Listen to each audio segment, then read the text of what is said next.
Many of us have wondered if the life that Jesus had when he was born was the same life that Adam had when God created him, or was it a different kind of life? Because scriptures will say that Adam was a living soul, yet the second Adam, who is Jesus, scriptures say that he was a life-giving spirit.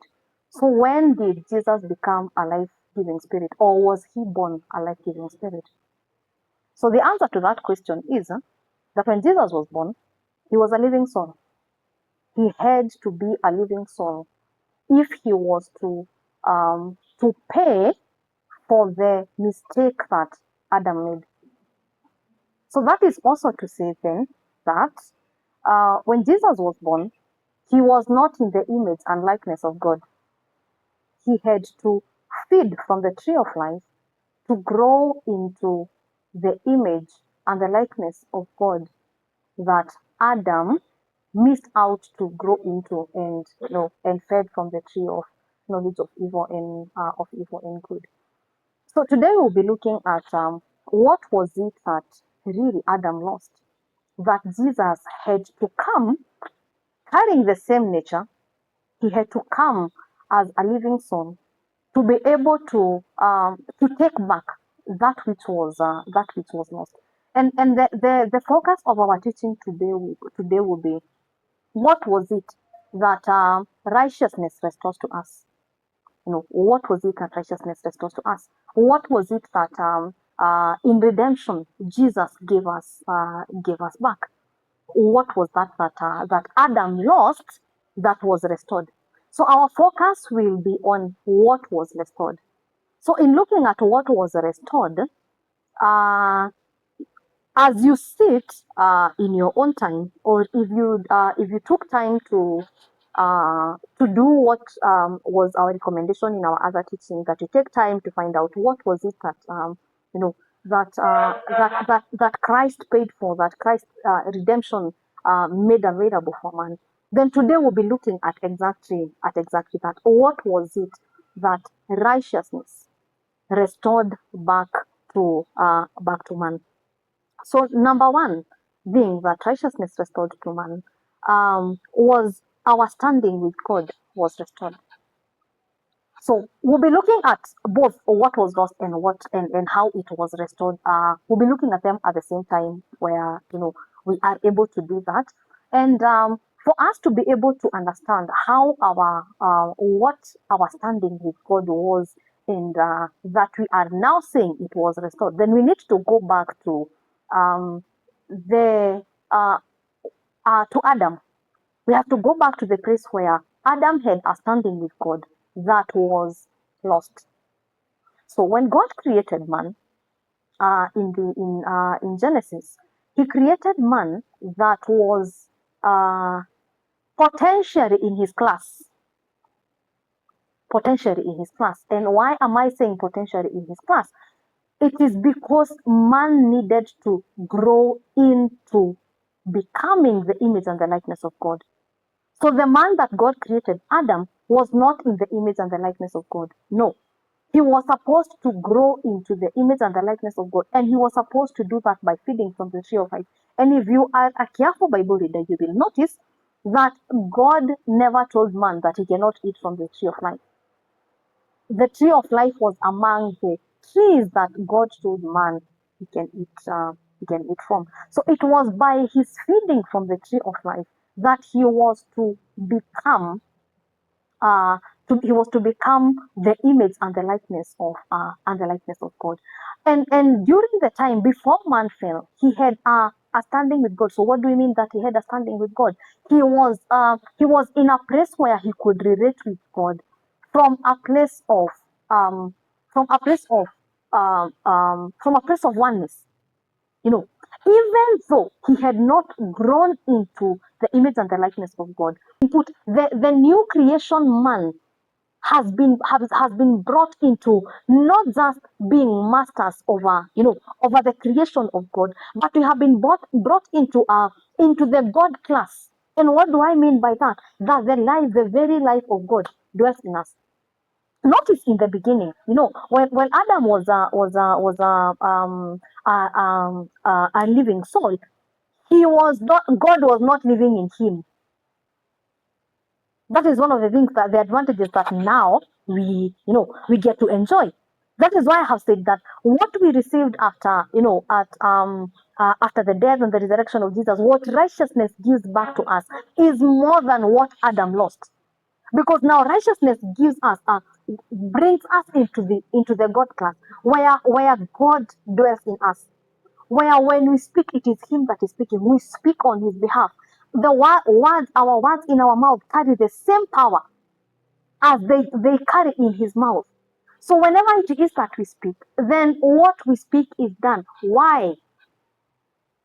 Because we are now in the God class. When we have been made co-creators with Him. We have been given the ability to create. We have been given the ability to uproot, to destroy, to plant. All that has been given to the new creation man. So that is part of what we call our standing was restored. So now, when we talk about our standing being restored, we are talking about the life that Jesus lived as an example and more. The life that we live, that Jesus lived and more. Because as we have said, Jesus, when before his death and before his resurrection, he was a living soul. So we are given the abilities that were in the living soul and the abilities that are now in the life-giving spirit, which is a state that Jesus attained only after resurrection. And that is why, scripture will call him the firstborn, out of the firstborn out of the dead. He was the first one to get saved, because again, remember, he had to, as we said, he had to first be a living soul, so that he still had the ability of taking up the nature that man had taken when he fell. Yeah. So if he was the ability to take the nature of the enemy, which is what he was to redeem us from, and after redeeming us from the nature of the enemy, he did not get back. He was not given back the status that he had before. He was given a higher status of a life-giving spirit. That he carried. He now carried the life of God. He now carried the light of God. He carried everything that God is. He was the embodiment of it. And when we get saved and receive his righteousness, that is the very thing that he gives us.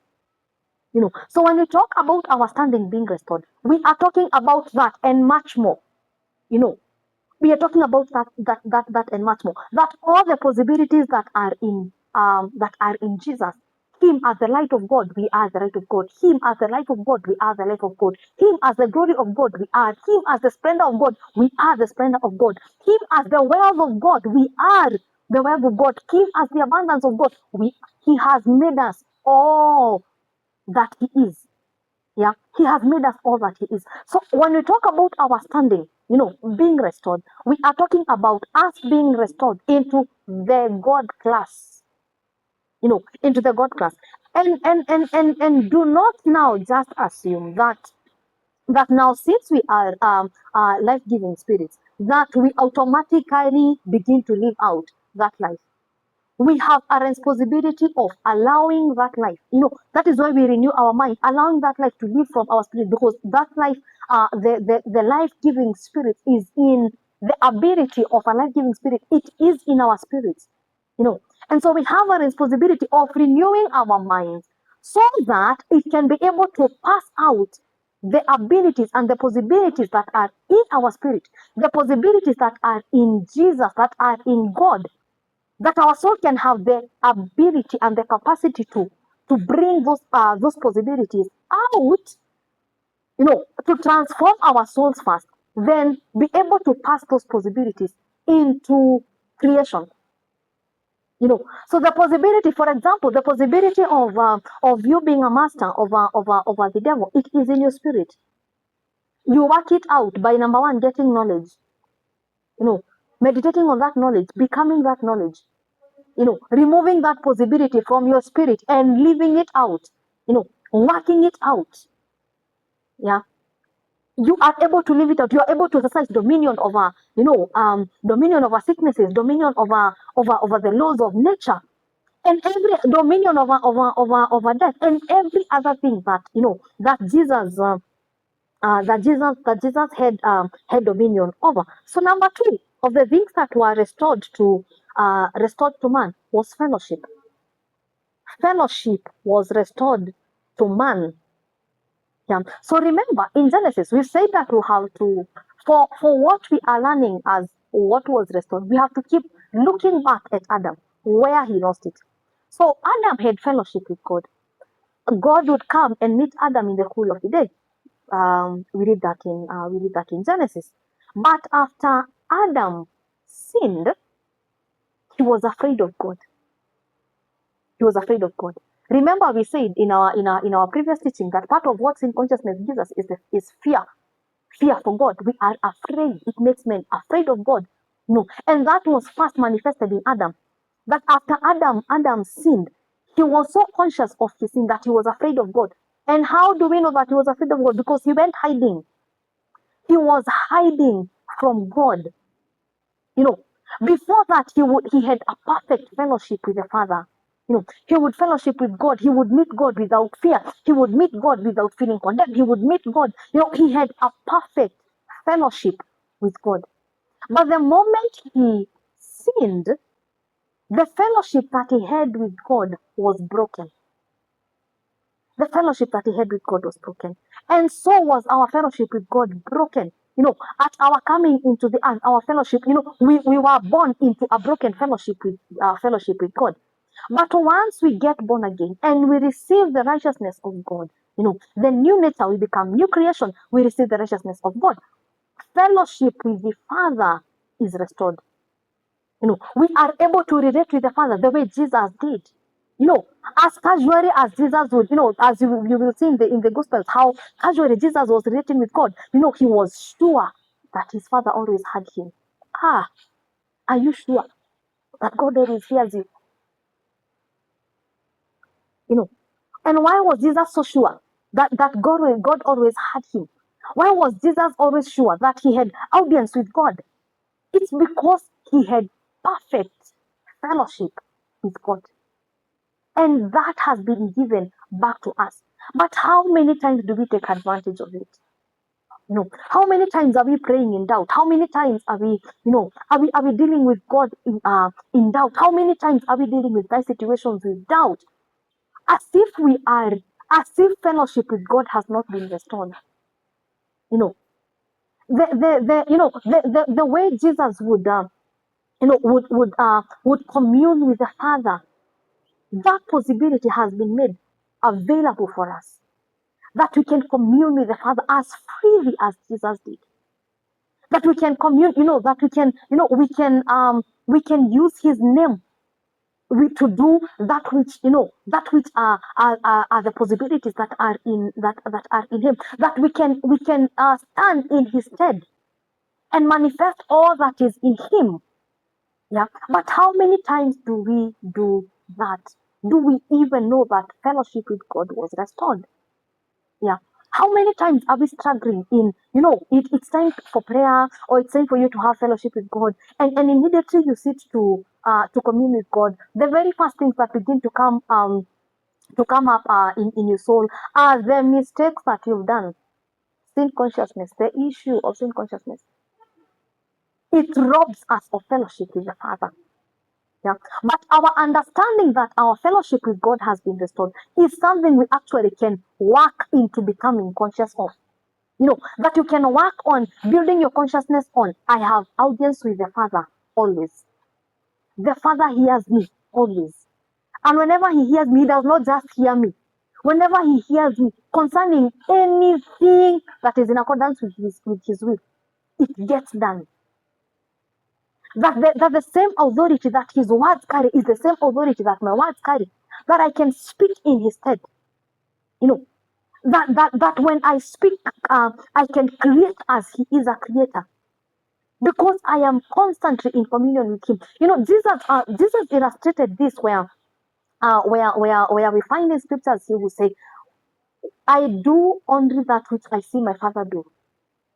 That is to say, he was always in fellowship with the Father. That is how he was able to know what the Father was doing part time. So, how many times are we wondering, is what I'm doing what God is doing? Is what I'm doing what I'm supposed to be doing according to God? How many times are we wondering about that? Why are we actually wondering? The reason as to why we are wondering is because we are not conscious of the restoration of our fellowship with the Father. So, we have a responsibility of ensuring that we build our consciousness, yeah, concerning the restoration of our fellowship with the Father. You can also notice how Jesus never had a consciousness of lack, because consciousness of lack is only facilitated by a breakage in fellowship. A blockage in fellowship is what causes men to have the consciousness of lack. God, we never see anywhere in the in the Gospels where Jesus was conscious of lack. When Jesus was confronted by the Pharisees and they were asking him if he pays taxes, he was now not panicking and wondering, Peter, what shall we do? No, he was conscious that there was always supply, and he knew what to do. And since he was in constant fellowship with the Father, then he knew where the supply was. That is how he was able to tell Peter, go into the lake.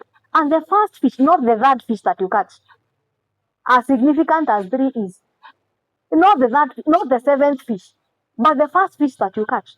There is where the supply is. He was always conscious of supply. When he had a multitude of 5,000 that he needed to feed, he was not just looking at the multitude and wondering, wow, what shall we do? No, he was conscious of, he was in the presence of his Father, and in the presence of his Father, there was abundance. He was conscious of that abundance, and he knew that all that he needed to do was actually act out. He knew that no matter how little what was available was, it could serve whatever it is that he commanded it to serve. Why? Because he knew that whatever it is that he was constant in fellowship with the Father, he was always in the presence of the Father, and he knew in that place the only thing that was there was abundance. Hence, he knew even though what was available was 2 fish and 5 loaves of bread, he was sure that it was more than enough. And we see that manifested, that that he did not just feed the multitude, there was actually surplus, abundance. He never had a sense of lack or in wisdom. He never had a sense of lack in knowledge. We never see Jesus where he was asking, what shall I do? We never see him stranded. Why? Because he was conscious of the abundance that was in the Father. That in the Father there's abundance of knowledge, there's abundance of wisdom, there's abundance of counsel. There's abundance of anything that he would ever require. Anything that humanity would ever require. There's abundance of it in the presence of the Father. So then that should tell us that if all you are conscious of is lack, then your understanding of the righteousness of God that you have become is one thing. Because if you're conscious of the righteousness of God that you have become, then in the righteousness of God, in that nature, all that there is abundance. Yeah, all that there is abundance. So in case you are this person who is always seeing what is not there and not what is there, then that should tell you that you need to give attention to building your consciousness of your righteousness nature. You need to build your consciousness of in whose presence you are. You are in the presence of God, and God has everything that you and humanity will ever require. So then that is to say that, for example, if it is Let's give an example of finances. Scriptures will say that silver and gold belongs to God. And if you are always in the presence of God, you always have a standing with Him, you always have fellowship with Him, then it means there can never be lack of finances. Finances to you. Is it is it joy? Is it peace? You know, what exactly is it? Is it help? In whose presence you are standing, there is all the help you ever require. But are you conscious of it? The only way to be able to access those things is through fellowship.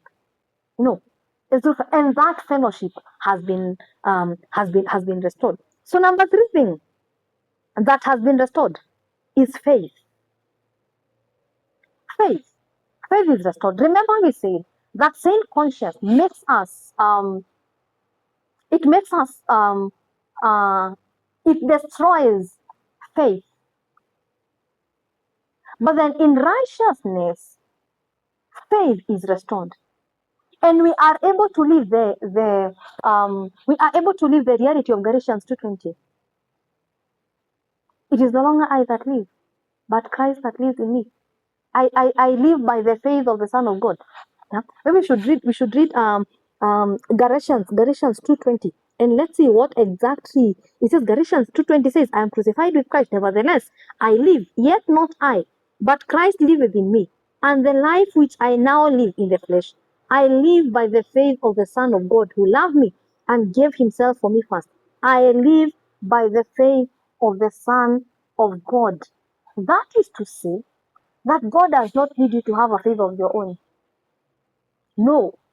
If it is Christ that is living through you, then the faith that you ought to live by is the faith of God, the faith of the Son of God. So, which faith is that? Which Son of God are we talking about? The faith of Jesus.